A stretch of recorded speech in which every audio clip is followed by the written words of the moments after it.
AAA games recently have been quite disappointing, from Dragon Age Veilguard to Avowed to Forspoken, and now most recently Assassin's Creed Shadows, which cost €500 million once marketing is folded into the development budget, and whose flagship stealth innovation Ubisoft bragged about was belly crawling through mud. That is not a feature, that is an insult to the customer base. But how does a 17-year-old pillar of AAA gaming melt into a puddle of featureless goo? Industry pundits like to chant about faceless shareholders, inflation, and now even tariffs. But those scapegoats are no more convincing than Ubisoft's "trust us, it's historically accurate" PR before Shadows released. I prefer to peek past the smokescreen to identify the ones truly responsible. The BoBos, the bourgeois-bohemian, creatives who hijack AAA studios so they can run personal therapy sessions disguised as video games. Welcome back to Toasty Gaming. In the next 30 minutes I will chart the BoBos' rise, explain why they are driven by a deep sense of guilt, and show how they transform our video games into unsolicited TED Talks. First, we must dispose of the lazy myth that shareholders dictate every creative misstep. When a launch flops, Reddit threads instantly fill with assurances that noble artisans did their best, but cynical investors forced the crunch, slashed every corner, and demanded an early release. The fairy tale collapses under basic industry facts. 99% of investors cannot define a shader cache and would get lost inside Unreal even if you staple a tutorial to their foreheads. A mutual fund might hold gaming stocks as an asterisk in a diversified portfolio. Its entire annual involvement still boils down to rubber stamping the board slate, voting on executive pay, and maybe asking a single polite question on the earnings call, usually some inquiry about why net bookings missed guidance. Investors do not wander into the mocap stage to demand some pastel color palettes or lecture writers on the colonial deconstruction of patriarchal structures in storytelling. They skim the investor slide deck, then maybe they glance at the cash flow line, and then they head off to some business lunch meeting. When a game detonates at launch, some funds panic dump some stock, but this is only after the wreckage is already unrecoverable, and most investors are as surprised as players as to why the game even failed in the first place. Of course, there is a 1% exception that lurks in the wings. Mega companies such as Tencent occasionally buy a quarter of a publisher's cash cow catalog and gain some board leverage. But even those giants drive only high-level strategy. Maybe the Chinese will demand they have their own people in the board because ethnic loyalty is actually quite important outside the West. Maybe they'll demand some mobile offshoots, maybe some additional subscription tiers to Ubisoft Plus, but nothing that actually affects day-to-day runnings.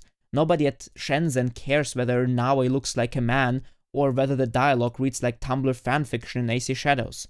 The culprit sits on the studio floor, not in some brokerage spreadsheet. If we want accountability, we must stop absolving the people who are actually responsible. So who is actually responsible for our games turning out terrible? Enter the BoBos, a word coined by sociologist David Brooks to describe the cultural class that grafts bourgeois wealth onto bohemian self-image. Picture Karl Marx in designer denim with a €3,000 MacBook, running around with some guilt complex, a €12 single-origin flat white, sipped through a paper straw of course for the planet, and a social media bio that reads, "They/she narrative alchemist decolonizing game spaces." The original bohemians, from whom the Bobo derived their name, were literal starving artists, many of them Eastern European migrants squatting in chilly Parisian attics while chasing artistic immortality. Modern Bobos worship and romanticize this pure passion for art, but skip the actual hunger. They lease lofts in Montreal's Mile End, Berlin-Kreuzberg or San Francisco's Mission District, and hang thrift store denim next to €800 Patagonia parkas. Their ideology whispers that wealth equals oppression, yet their Apple Wallet pings with dividend alerts. The contradiction would suffocate anyone unwilling to confront it, so they perform public penance through Twitter threads, mediocre essays, and once they are in a studio, through quests that read like introductory sociology assignments. Preaching becomes their therapy. Upload enough virtue to pop culture, and the bank balance feels spiritually carbon neutral. But why are the BoBos like this? To grasp their psychology, we must dip first briefly into Pierre Bourdieu's concept of cultural capital. Bourdieu argued that ruling classes reproduce themselves not merely through money but through tastes, credentials and aesthetic codes that signal belonging. That's cultural capital. And the Bobo is basically cultural capital on steroids, because they are our new elite. They identify themselves via a very expensive lifestyle, from expensive cultural habits such as biodynamic wine, no idea what that means, sustainable heirloom tomatoes gathered by hand under the full moon, as well as things like luxury road trips across the world in search of a spiritual center. All of these serve as badges of tribe membership. They are the identifiers of a new elite. Even leisure is politicized. The correct podcast, the correct indie films, the correct tabletop RPGs, as you see by how they attacked Warhammer 40k, all curate a resume of enlightenment. Video games, which were long dismissed as low culture, would seem as an odd choice, but precisely because mainstream gaming was once considered vulgar in those circles, colonizing it yields enormous symbolic reward. You're not merely playing with toys, you're uplifting an art form, and by extension uplifting yourself. Yet knowing fancy coffee from cheap instant still doesn't explain why Bobos must shoehorn moral lectures into everything they touch. It is more of an explanation of their lifestyle. So let's break down a simpler idea called status anxiety.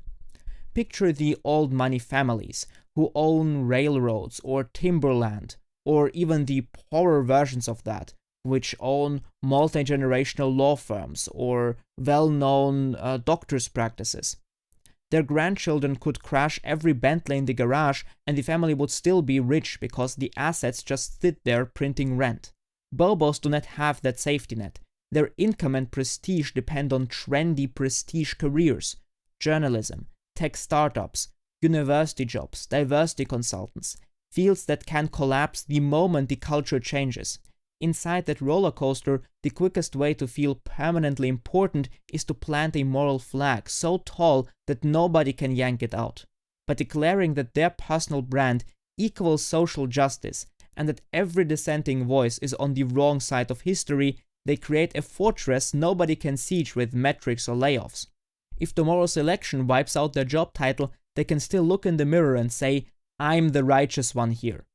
When you can't lock down rent for more than a year, locking down moral superiority feels like a life raft.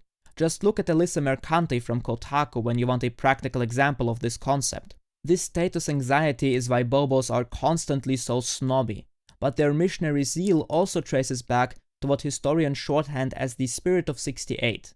In 1968, students across Western Europe and North America staged noisy sit-ins, marched against the Vietnam War, and pasted communist and Marxist slogans on every campus wall while demanding personal liberation, free love, psychedelic art, experimental theater, the whole counter-culture shebang. Many of these rebels eventually graduated and slipped into cushy media and university posts and raised children who inherited two things at once: an ideological script claiming that real art must always push society towards revolution, and the family money that cushions every risk. This fusion of Gucci sneakers and revolutionary chatter creates permanent cognitive whiplash. German sociologists even coined a term for the resulting public mood. Betroffenheitskultur, we call it. Literally a culture of being visibly affected. In practice, you must demonstrate how much you care, loudly and constantly, through tweet threads, tear-stained game developer conference talks, and some rainbow-washed company logo. Nobody cares about the substance, but visible compassion functions like social credit scores inside the creative circles. Carry that reflex into a game studio and every side quest mutates into a miniature manifesto.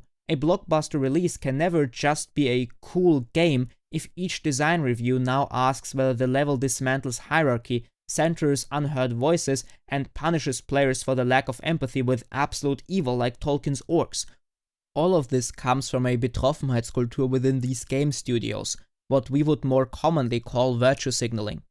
But the Bobo lifestyle goes far beyond that.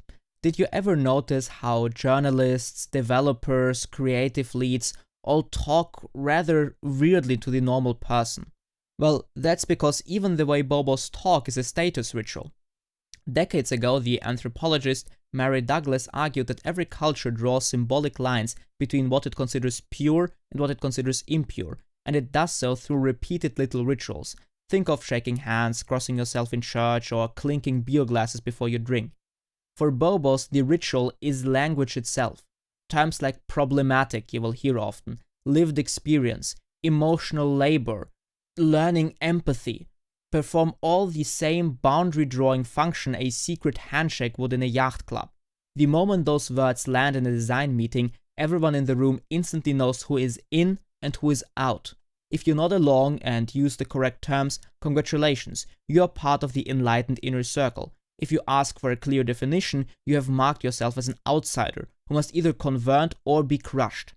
This vocabulary isn't stable.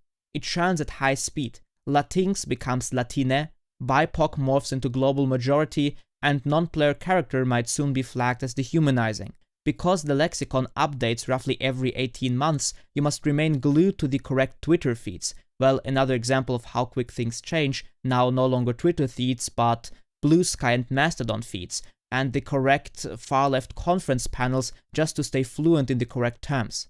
That constant vigilance turns attention into a form of moral labor almost. If you fail to invest the necessary labor because you're maybe a veteran level designer who's actually busy making a fun game instead of wasting their time on social media, you immediately get coded as lazy at best or potentially bigoted at worst. The rolling jargon not only signals virtue, it also serves as an automatic gate clearer. Anyone who can't keep pace with the semantic treadmill of the modern Bobo slowly drifts out of the decision loop. In that way, language protects status and purges dissent simultaneously, satisfying the Bobo's anxiety about losing cultural control while ensuring every project meeting ends with the same ideological consensus. But why are these people even so interested in our video games to begin with? Bobos do not storm video game studios simply for fun jobs or fatter paychecks. They are chasing something Italian political theorist Antonio Gramsci called cultural hegemony. Gramsci's big idea is that every society is basically a tug of war between different social milieus, classes, subcultures, interest blocks, each struggling to plant its flag on education, media and pop culture because whoever shapes everyday common sense quietly rules the future. Factories and parliaments matter, but whoever writes the textbooks and blockbuster scripts wins the long game. Bobos understand this instinctively from their heritage from the '68 movement, as Gramsci was a communist. They have no factories to rally, and they have no mass party to command, so they target the culture factory, writers' rooms, dialogue wheels, side quest boards, where soft power lives. When they drop an NPC monologue about systemic bias into some fantasy game, they are not making a throwaway joke. They're smuggling their worldview into your downtime, the same way 19th century missionaries slid Bible verses into spelling books. In that framework, every resistance becomes heresy. If cultural dominance is the price, compromise feels like surrender, and the critic gets recast as bigot or enemy. Moral goods become absolute.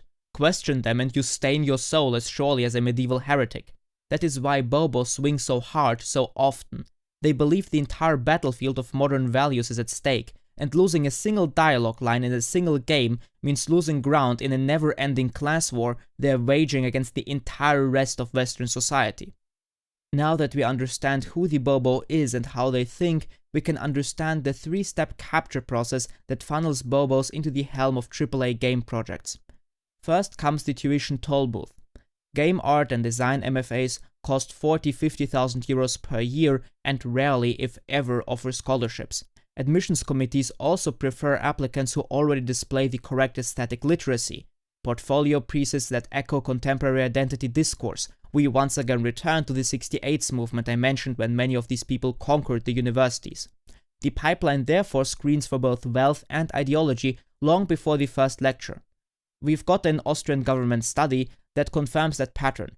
Art school students come from families which are oftentimes wealthier than those of law or medicine majors, where you usually expect familial wealth, and the effect intensifies in international programs. Money buys entry. Ideology greases your advancement further into the industry.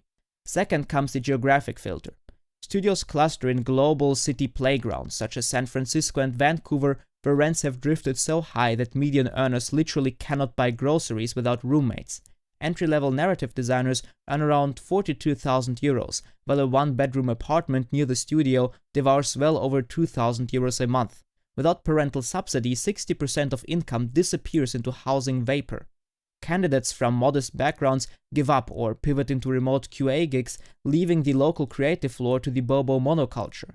And that is ignoring the fact that over 3/4 of creative roles are filled with university graduates, so if you couldn't afford to graduate, you probably can't get a job in the creative field in the first place. Third comes the subjectivity ladder.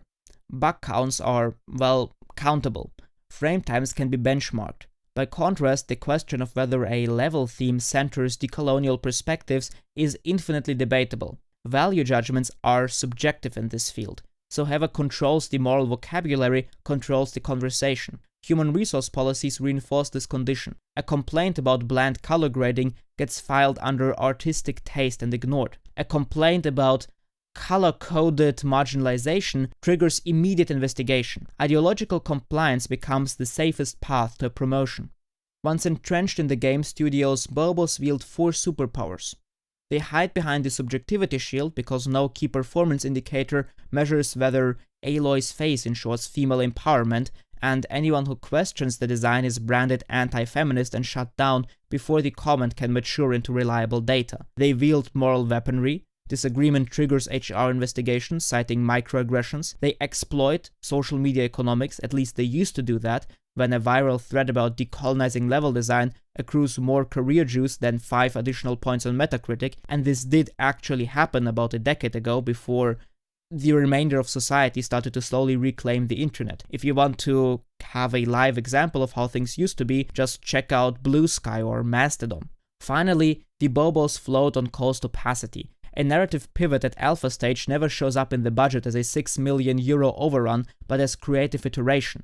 By the time finance detects the fire, the house already burned, and usually the ones who will be made responsible aren't the people who try to rewrite a trans kunari for the 500th time.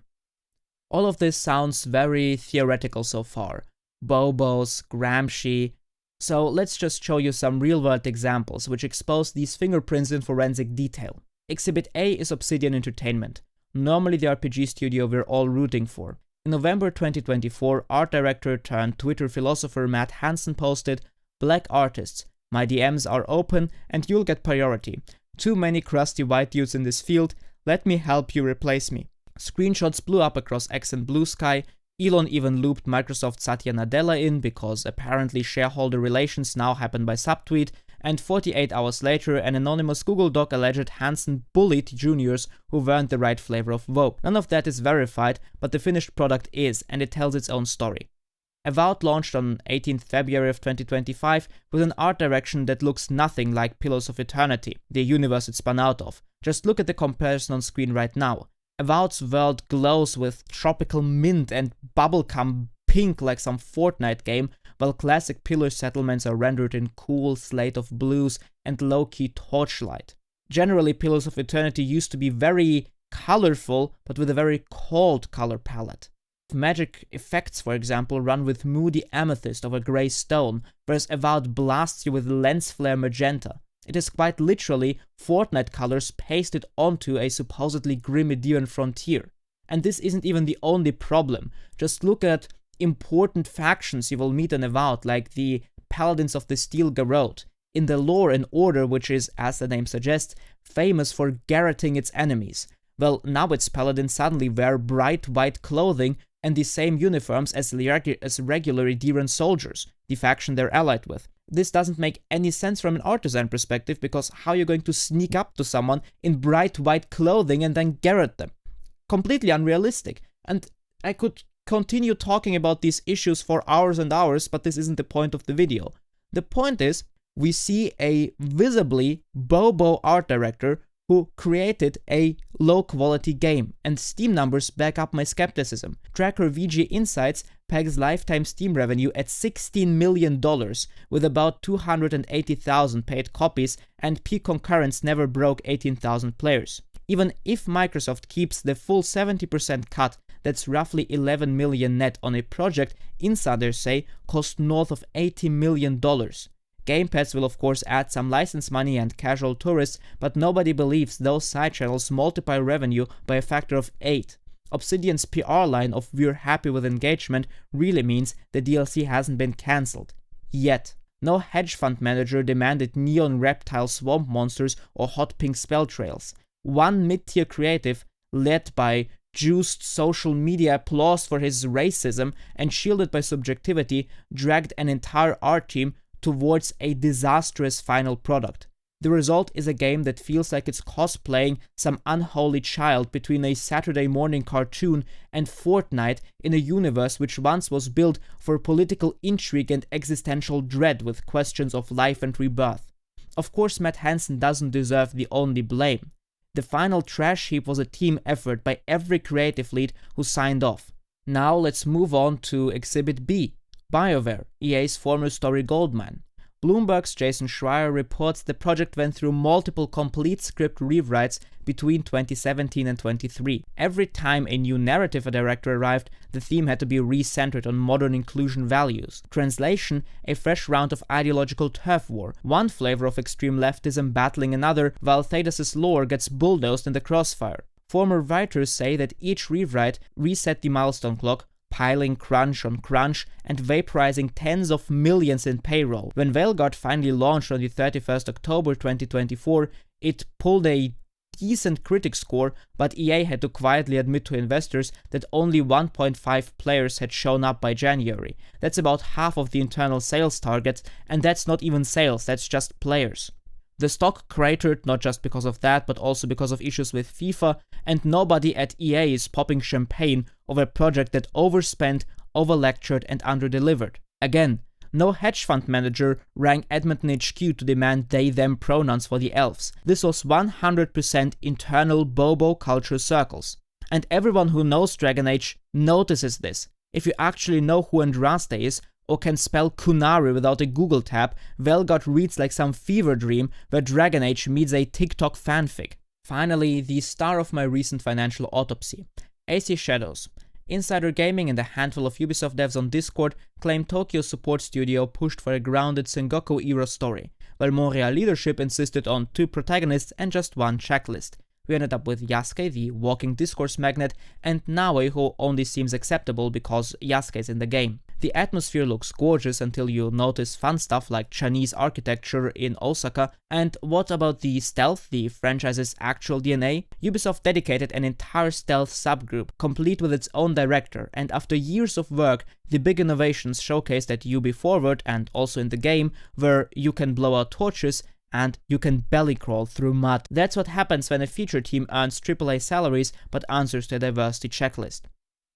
I could spend countless hours giving you further examples of games which are destroyed by Bobo creatives and not by some shadowy outside shareholders. But that's not the point of the video, and I'm pretty sure you're already getting the picture. With all of these games, the collateral damage unfolds on 4 fronts. Players pay €70 for a lecture and abandon the game after some hype weekend. Rank-and-file devs crunch through recons to retrofit mechanics around some sensitivity rewrites, and layoffs follow the next quarters. Studios watch budgets balloon by 50% and then slice marketing, or drown the project in microtransactions, or just fire rank-and-file developers. Investors discover the hole only after the impairment charge, and a vicious feedback loop forms.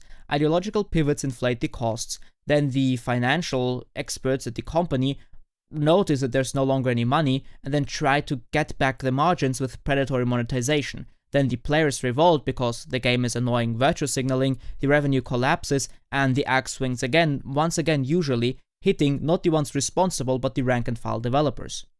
Even though it may sound like that, BoBos are not some evil masterminds. They're actually pathetic, spiritually cornered animals. Their personal mythology commands them to be wealthy yet righteous. Public atonement is their only salve for this difficult situation. They confess privilege by amplifying marginalized voices, they perform solidarity via ever-shifting jargon, they publish art that sermonizes so they can survive another day without confronting their own hypocrisy. If the cycle stops, guilt breaches the containment field. Negotiation with a Bobo is futile because their self-worth depends on your conversion.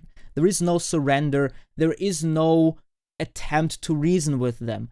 The only thing they'll accept is your absolute loyalty. At this point, even left-wing sociologists warn that BoBos' missionary fervor destabilizes cultural equilibrium, and we return to Gramsci's idea of society being a battlefield between various milieus. The reason why this idea was so revolutionary is because no one actually thought of society this way back in the day. This is a pretty new thought. Back in the day, we thought that society should be cooperative and the various milieus should find common ground, yada yada yada. But what the BoBos learned from Gramsci ever since the '68 movement is that they need to wage a violent, merciless blitzkrieg against the entire rest of society. Their goal is to gain as much ground as quickly as humanly possible at the expense of every other societal milieu that is existent, from other leftists in lower socioeconomic stratas to every right-winger no matter their socioeconomic strata. And that's why the leftist sociologists are also getting ever more concerned, because this aggressive invasion has destabilized, indeed destroyed, cultural equilibrium. And the conservative establishment, all the way to the centrist, who once ignored the culture wars, now perceive the current situation as an existential threat. And if you feel like you're existentially threatened, you're starting to get ever more and more aggressive and radicalized, which is what we can see in our societies today. Video games have just become another trench in this merciless class blitzkrieg the BoBos are waging on everyone else, and they're just another battlefield that none of us asked to fight in. A battlefield, by the way, the BoBo is equally shocked by. Not because the BoBo never wanted to fight a culture war. The BoBo started the culture war ever since the year of 1968. The BoBo is shocked because he's suddenly facing resistance. The BoBos are our new aristocracy. They are the top 10%. Actually, they are the top 1% in society for the most part. And for them, resistance is a pure and unadulterated horror and shock. Imagine them like the first and second estate in pre-revolutionary France, and imagine the shock some noble must have felt when they are striding into some village that has been paying taxes towards their family for centuries, and now the peasants suddenly refuse because they're starving. That's the experience a BoBo has when you're criticizing his newest game, like Dragon Age Veilguard, for being complete and utter trash. To the BoBo, the fact that the player peasant dares resisting is already such a shock that this, at its core, already leaves the BoBo shell-shocked almost. You cannot underestimate the effect resistance has on the BoBos, because they are absolutely unused to not just being able to roll over and blitzkrieg over the entire rest of society and act like everything belongs to them.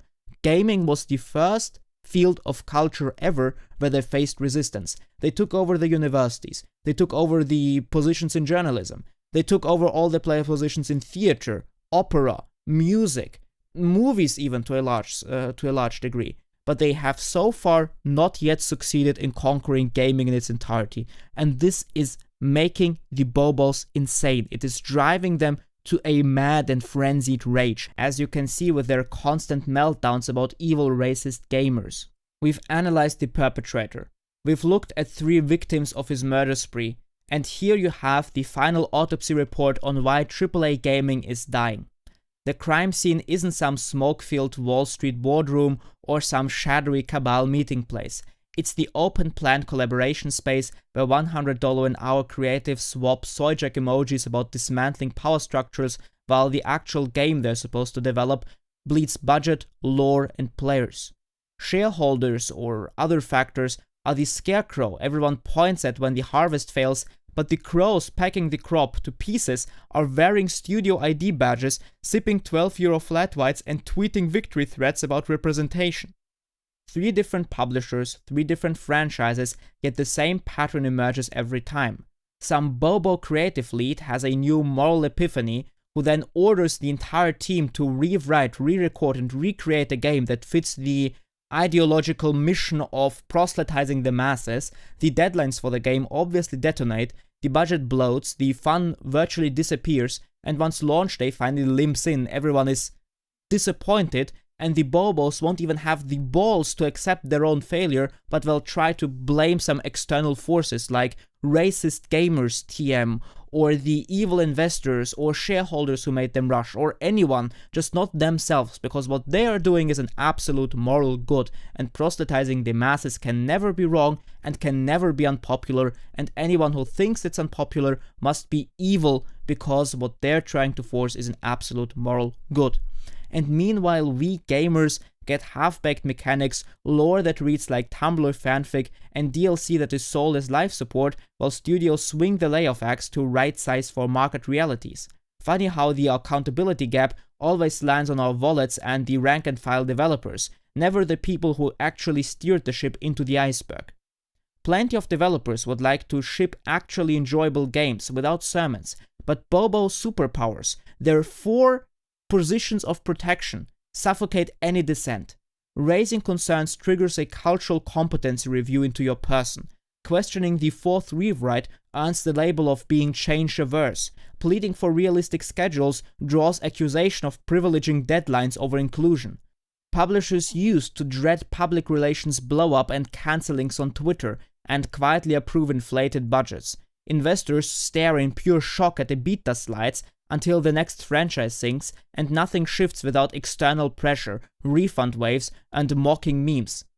Market accountability is the shock therapy needed to save our games, because BoBos are not going to budge, they're not going to negotiate, and they're not going to become less woke, because woke is the BoBo and the BoBo is the woke. This entire ideology only exists because of them, for them, and in order to help them cope with their existence. Blind pre-orders ammunition for the BoBos in a violent societal war they're waging against us with no mercy. It rewards their lectures and their overbearedness, but refunds punish it. View counts, Steam reviews, and mockery. All of this supplies data to the company's boards, which cannot be ignored at some point. The moment the sales crater bad enough, boards rediscover the phrase core audience and remember that fun still sells better than guilt trips. And this is also what these boards need to actually build the bravery to face the deeply entrenched BoBos within entertainment. So the next time someone tells you critics are just punching down on hardworking devs, remember, the hardest working devs are usually the ones begging to ship a coherent game, while some champagne socialist narrative lead burns the sprint writing yet another sensitivity pass. And the shareholders are probably just off reading a beta slides, being very surprised where all the player fun and all of their money went. If you're as tired of the BoBo pipeline as I am, hit that like, lob a comment, and share this video to spread the message around. Stay curious, stay skeptical, and of course, stay toasty. Cheers!